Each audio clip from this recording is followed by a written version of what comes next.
everyone. I'm not sure how to best get this out there, so I'm going to start off with some background on where I'm from.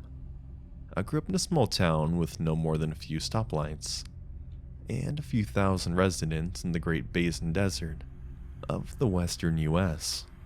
For those that have never been, you cannot begin to understand just how vast and isolated you become in my home state. It is a breeding ground for strange people to hide out from the law, keep to themselves, and do whatever it is they want to remain secret. As someone who frequently spends days exploring isolated, vast stretches of desert, hours away from self-service in some cases, I unfortunately have a few stories where I was held at gunpoint or thought I was going to be taken, but those are for another time. This is my earliest encounter with someone I wish I never met. The valley where the story takes place is one where they found a family murdered, just a few months prior to my encounter. I didn't know this at the time, and while probably not connected, it gives you a feel for what happens in the desert. I was roughly 12 at the time, 22 male now, and was with my mom and 3 younger brothers. My dad and uncle were prospecting for gold, and we got bored, so we thought we'd go for a hike down into the valley, into an abandoned miner shack, probably 2 miles away. No biggie. We've done this many times to pass the time, and it's cool to see the old ruins. Note, my dad and uncle had their pistols. We didn't. We get down there with no issue, and the shack looks clearly abandoned and in disrepair. It looks to be from the early 1930s, and is kind of resting on a small hill, with dirt road leading to it. We go inside to explore, and all is good, till I see on one of the old shelves, brand new canned goods, fresh pepper wrappers and all. I thought to myself that this was odd, but figured some backpackers must have left them for the next guy. Boy, was I wrong. We kept exploring this house until I come into a room, and I see something that I will forever remember. That feeling you get when you instantly know something is horribly wrong. That struck me pretty hard. That room had a fresh house cat hung from the rafters of the ceiling, with its abdomen slit open, intestines hanging out. It had to have only been a few days old. I never let my mom or brothers see it. I just ran to the room where they were in and said we have to go now. I just said I had a bad feeling because of those cans. We get out of the house and we're about 50 feet away when my brother insists that he needs to go to the bathroom. I didn't tell them what I saw because I knew it'd freak them out, and he just had to go. So here we are. A baseball throws away from this house, and my brother is going to the bathroom. Just as he finishes, from the back side of the hill of the shack, it comes an old white beat-up van, and I remember thinking that this is it. I will never see my dad again. They'll never know what happens to us. Out of the van, I remember vividly seeing 4 men step out and look into our general direction. I picked up my youngest brother and my mom, and the older 2 brothers all took off running. I never felt more scared in my life. I didn't dare look back to see if they were trailing after us. I couldn't make myself. After what feels like forever, we finally got out of the valley and met up with my dad and uncle. We tell them our story and we get the hell out of there. Till this day, I still can't help but wonder if I'd be alive today had I not seen the dead cat before those guys got to the shack. So, to the men mutilating cats in the desert, let's not ever meet again.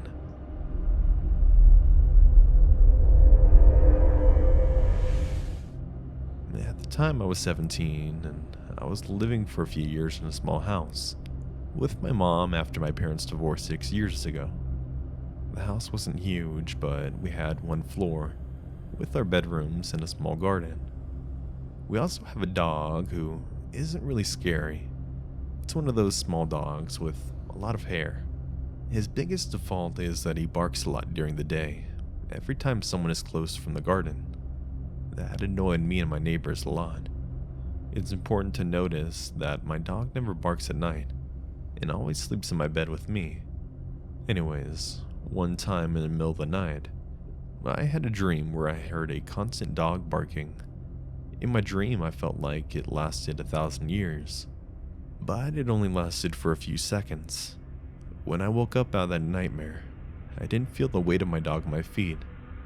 It felt like something was wrong, and then I realized my dog was actually barking and growling. I didn't understand what was happening. I just looked for my dog and saw him at the top of the stairs. His head turned towards the front door. The door opening the garage was actually on the side of the front door. I jumped out of my bed and rushed to the top of the stairs where my dog was. There was a shadow of a man standing just at the bottom of the stairs, next to the front door. I wasn't even able to shout. I just took my dog in my arms by reflex and ran towards my mom's room. My mom was just waking up. She takes medication to sleep, so it's very hard to wake her up. Thank God. The door of her bedroom can be locked with a key. Even though I was shaking like hell, I locked the door. My mom understood what was happening when we heard footsteps coming from the stairs. We froze in a corner of her bedroom, and she grabbed her phone to call the police. While we were trying to reach the cops, the guy started shaking the door handle and then punching the door. After a moment, he stopped, and this psycho laughed. That's when my mom and I had the good idea of shouting, "I called the police, get out!" After a moment, we heard him going down the stairs, still laughing. We didn't dare to move until we heard the police officers. When they arrived, no one was there. In the living room, on the table, there was a note that he wrote, "See you soon." They said later that the guy apparently got in and out by the garage, which has a back door that at the time we always left open. Immediately after that, we went living with my grandparents for a while and moved out into a new house a couple of months later. We never heard of this guy again, but we always checked every door is locked before going to bed, and I have trouble falling asleep ever since. For almost a year after, I waited until it was 4 a.m. to go to sleep, just to be sure he didn't find us, or try to sneak into our home again.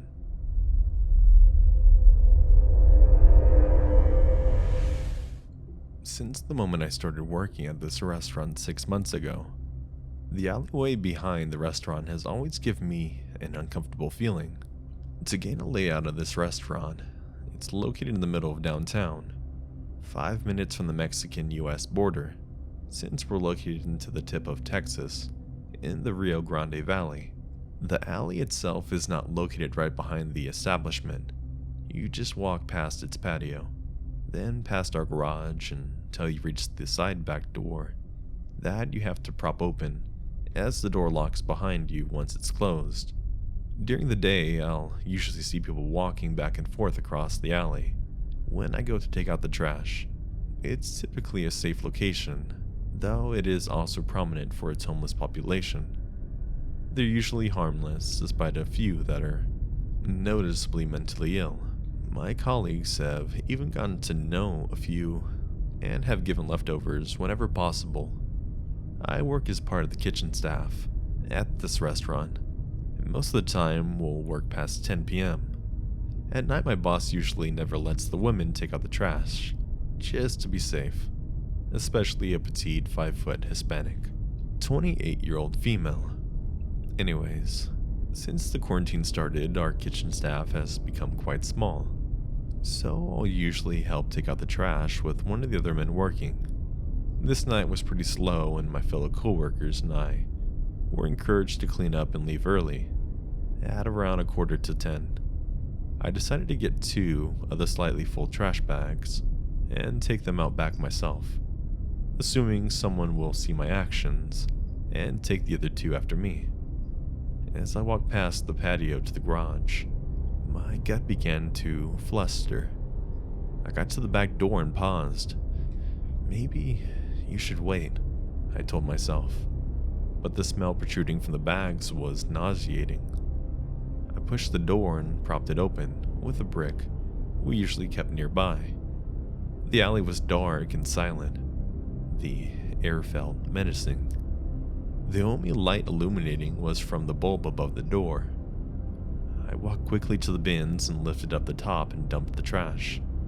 Then slowly, a man stood up from the other side of the dumpster. He wasn't very big, but he looked a lot older. He was sweating, but his demeanor seemed agitated.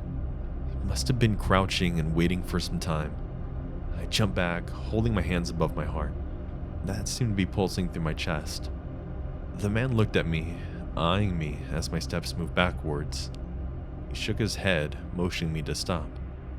He was far too close for me to outrun him. I looked at his bushy dark brows and dark black eyes.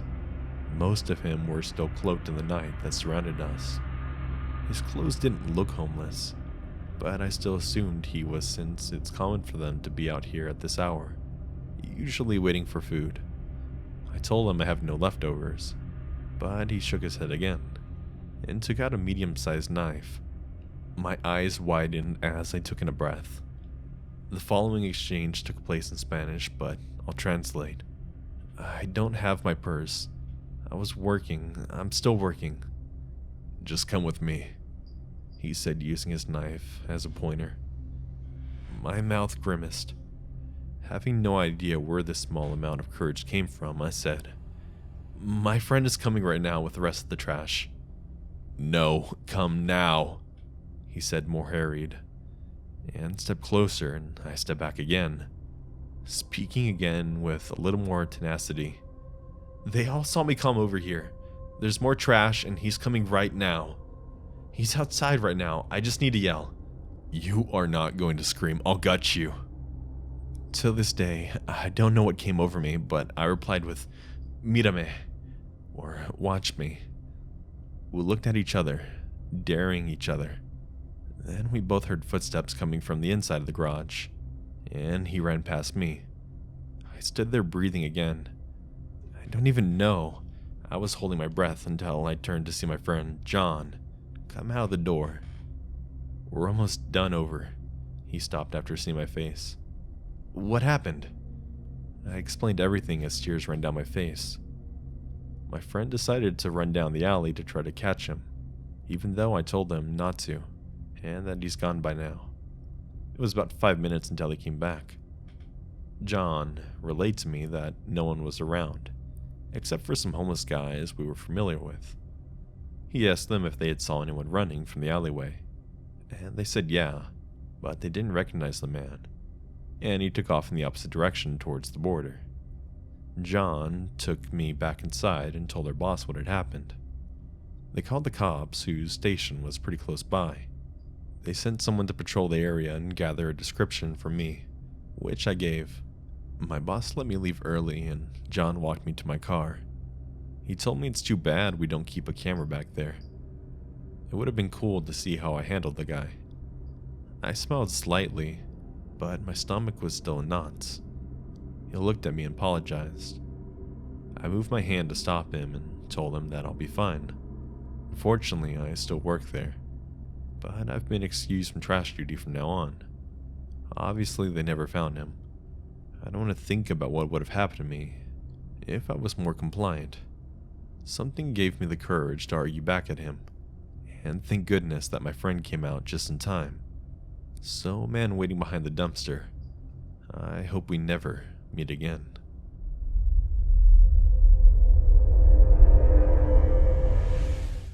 This happened about 6 years ago. A little info about myself. I'm a 23-year-old female. I'm also very small.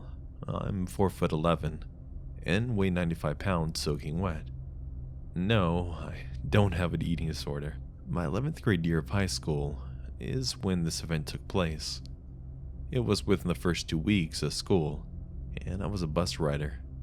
We had a new bus driver. Me being a very social person, I always thanked him for his service, and always was super nice to him. And I believe that's where I messed up. One day after school, I was riding the bus. I was always one of the first to be dropped off. So when I realized I'd been on the bus for an extra 10 minutes, I was a little curious and just chalked it up to the fact that the bus routes get changed all the time. At this point, I've been on the bus for about 30 minutes, and there's 2 kids left on the bus. An old friend of mine and, of course, myself. This friend of mine lived in a very remote location, and there was absolutely no cell service out there. So when we dropped her off, I couldn't call my parents to let them know what was happening. My friend tried really hard to convince me to get off at her stop. Little did I know, I should have listened. As we were leaving this area, the bus driver pulls into a cemetery and told me to look out of my window. When I did, I saw a torn to shred baby deer. My whole body went into a shutdown mode. I didn't know what to do. My initial reaction was to pull out my phone and call my parents. When I remembered I had no signal, I immediately got up and ran to the back of the bus. Keep in mind that I'm the only kid on this bus. We sat by that deer for a good 10 minutes, and the whole time in the back, my blood is absolutely boiling. It was everything in me not to run off that bus and look for help. When we started to leave, he just started talking about random stuff, like how he loves his wife and loves his new job as a bus driver. The whole time, he's barely paying attention to the road. I get on my phone and go to the Google Maps. Thank God they worked even without service. I realized my house was 50 minutes from where we were, and I was super excited to be going home soon. Boy, was I wrong. This jackass then decides to take a shit ton of back roads and kept talking to me. All the while, I'm sitting in silence with no service on my phone. So about 20 to 25 minutes later, I start seeing landmarks that are around my neighborhood. I look down and there's service on my phone. I immediately call my dad and he doesn't answer. Not even 2 minutes later, we pull into my neighborhood and he drops me off at my house. I wanted to run, but for some reason I just stood in my yard and stared at him, frozen in fear. Eventually he pulled off, and when he did, I took off running into my house. My parents were in their room freaking out about where I was. My mom started grilling me about where I was and what I was doing. I got out of school at 2:15, and I got home around 4:45-ish on a normal day. I would get home at like 2:30, so my mom was very upset. My dad's phone was dead because he tried to call so many times. I began to cry and I told them everything that had happened. My dad was furious and called my school and used my mom's phone to record the whole conversation between my dad and the principal and myself. My principal was extremely pissed off about what had just taken place, as was my dad.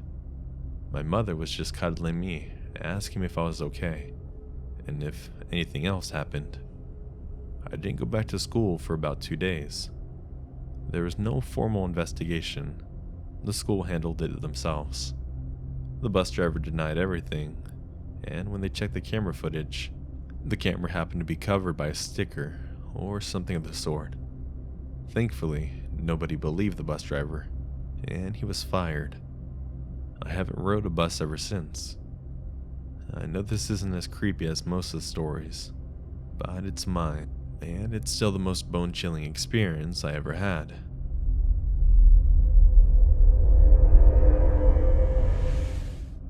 Hey friends, thanks for checking out today's video. If you haven't yet, please make sure to hit that like and subscribe button to be notified when I drop a new video or stream. Also be sure to check my video subscriptions, as I have some hidden links in there for some fun stuff, such as my Discord server, merch, and my social medias. And last but not least, remember, drink Genseno Raid.